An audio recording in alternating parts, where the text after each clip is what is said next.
Today on Heavy Metal Frequency, I'm talking about King Crimson's Beat. This is the second in my three-part series on the 80s King Crimson albums. Next is going to be Three of a Perfect Pair.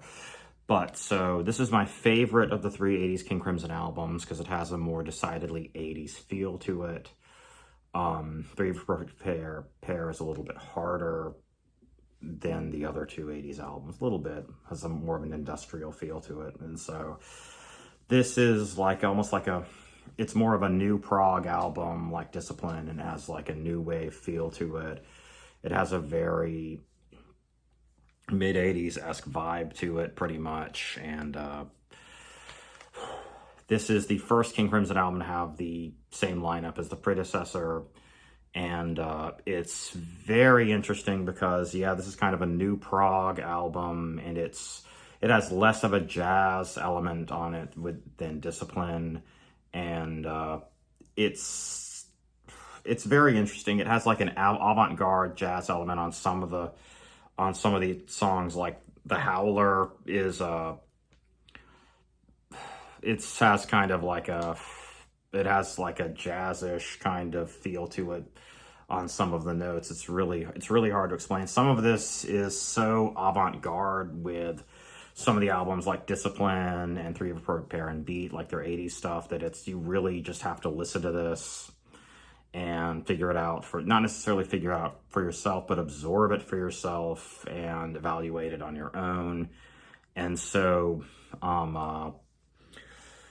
but in spite of that, Neil and Jack and Me is a really good opener. It has kind of like an 80s vibe to it. It's really interesting to me that they did not use any saxophone on here, because that's kind of an 80s thing, was to put saxophone on a lot of 80s stuff for little, if any, explicable reason.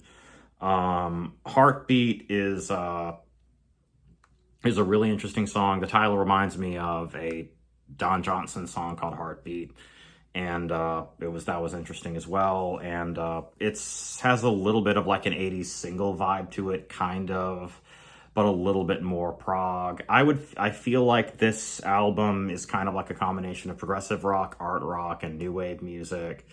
And it was instrumental in creating new prog, 80s genre, but that's primarily what I get from this. It has a little bit less of an avant-garde jazz identity than Discipline, but continuing on, Satorian Tangier is a really cool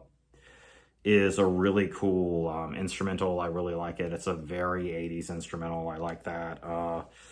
As far as the other stuff goes, Two Hands is a much slower song. It's very nice. It has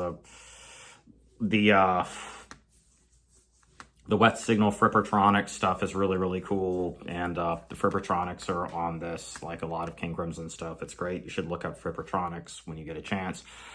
I will wait this time. Cool. So, other stuff. The Howler is a very interesting sort of like new wave avant-garde type song. There's all kinds of interplay between like dichotomously commercial stuff and avant-garde stuff on here.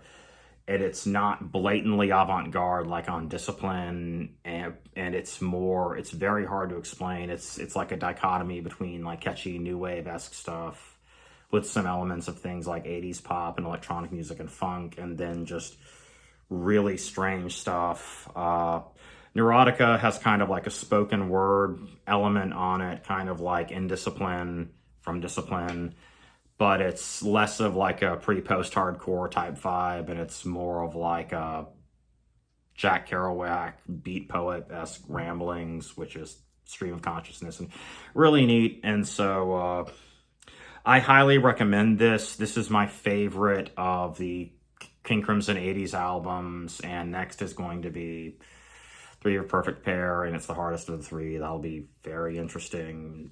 It's still not a metal album, but that's fine. So I would highly recommend this. Really spend a lot of time with it.